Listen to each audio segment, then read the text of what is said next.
art vessel, 62 Geary. I'm up here. My first memories interacting with art when I was a kid, like I've been drawing since I was 4, drawing cars and stuff like that. I remember like trying to design like, you know, fast cars or fancy cars when I was a kid, so that's like the first time I remember getting into that. I also had, later on I had like a 110mm Kodak camera, disposable camera, so I've always like been walking around with a camera at some as well. The colors I use metallic coppers and golds, and those colors are what represent royalty to me, and that's what we are. We are royal beings, and we're actually part of the cosmos. Some pieces are just, I like portraits, so like I like painting pictures of people who I think are important or evoke some sort of emotion out of me. Recreated The Last Supper using Beyonce after she was crucified for the Super Bowl.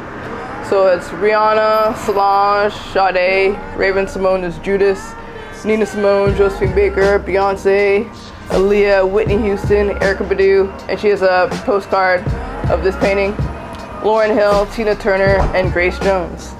Black women who invoked power and had some sort of excessive good energy for pop culture, and used those as opposed to in the roles of Jesus's, you know, Judas's and disciples. So that was just like something that just kind of randomly came to mind. Art was a way. I wanted to be in the NBA. I was just like trying to, like I played basketball. Like it was like either I'm outside practicing basketball or I'm inside drawing, you know? Art was always there for me, and I was always really good at art.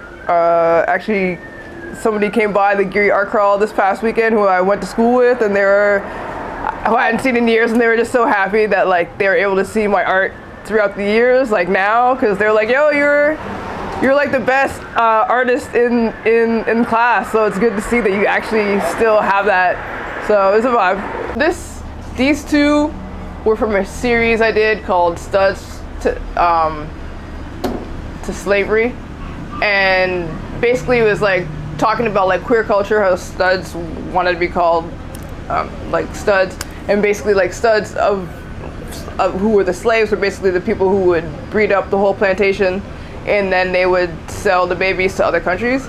So I wanted to add some context to like why calling yourself a stud might not be the thing that you want to represent. So this painting is just a definition of what I just explained, and this is another painting I did, dealing with that kind of era, basically, you know, master checking on his stock, breeding up the thing. What's that one about, sorry, at the bottom? It's basically like a representation of like the stud having sex with somebody while like the master's there, and basically like, you know, they like, for instance, Jamaica, they use us as breeding ground. So it's like you get the strongest slave, and then you would get him to like impregnate women, and those babies would then be sold to other countries, and that's how you get slave plantations. So that was me just kind of depicting that act.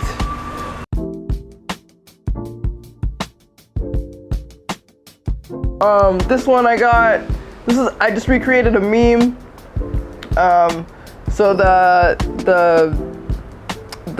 a day in Montgomery, basically, like there's a whole bunch of racist people who didn't want to move their boat when it was time for them to move their boat because another ship that is supposed to dock there was in their place, and they just ended up trying to like beat up on the security guard. Long story short, the black people came through, and that was a moment where some white people got boo-bopped for being racist. And the actual Life magazine is an actual article, and instead they had black Muslims praying. And so I just recreated Malcolm X reading about the news of what's happening today. So I just thought that was a moment in time I kind of wanted to recreate and have, because that shit was funny.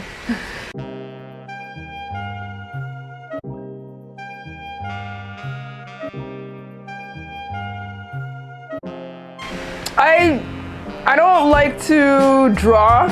So like when I paint directly on the canvas. I know some people draw out what they're gonna paint. I just directly paint. If it's a portrait, I like to get things done in a time. Like I like to like sit in a sitting and just like do it. I don't really like to like leave a painting and come back.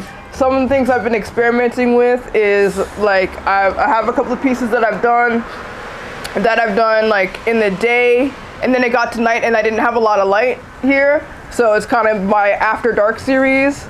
So experimenting with like not touching up after the painting after a certain amount of time, and then seeing what I was able to create in the dark. So, but usually I'm just like lighting some incense, smoking some herb, listening to some good music, and just focusing on creating the piece. I got a self-portrait of me.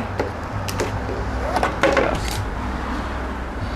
So this is also a part of like in the dark series, so there's no like electricity in here right now, so like I can only paint in the day for the most part to get the real details. And then sorry, we can hear you. Okay, I wasn't sure if you hear me. Yeah, so I can paint in the day.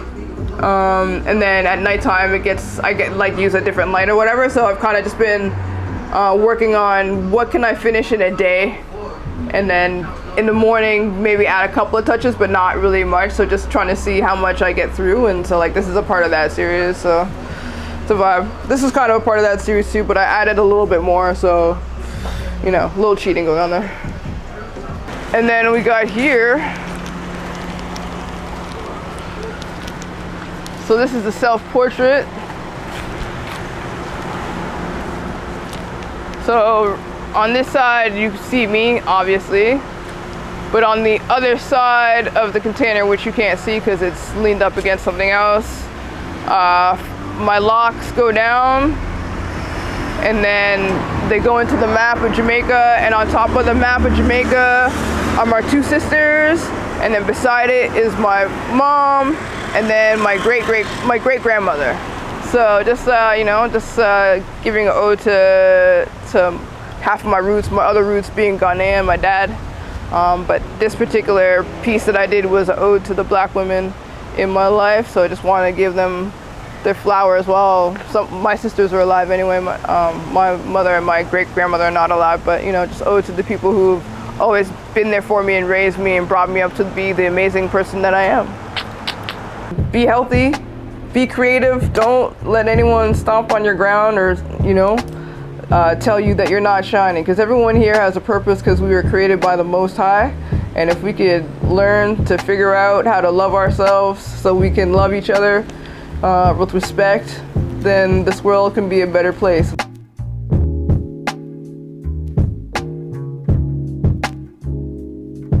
So some photographs that I've taken amongst the years is Ye being held up by his dancers. We got Gifted Gab from Blackalicious when they performed. Rest in peace to Gifted Gab. We got Big Boy. This was during the OVO tour when Drake brought them out that year. 2000. Big Boy and Andre 3000. That was a blessed vibe. It was a great show. This is En Vogue. Yassine Bey, formerly known as Mos Def. It's a great show. He had a whole bunch of roses lined up on the DJ booth, and after the end of the show, he gave out the roses to the people in the audience. It's the shot I got of Rakim outside the Phoenix as well. This is Miguel. This was at Sound Academy. And then another shot of Miguel. And then Nas.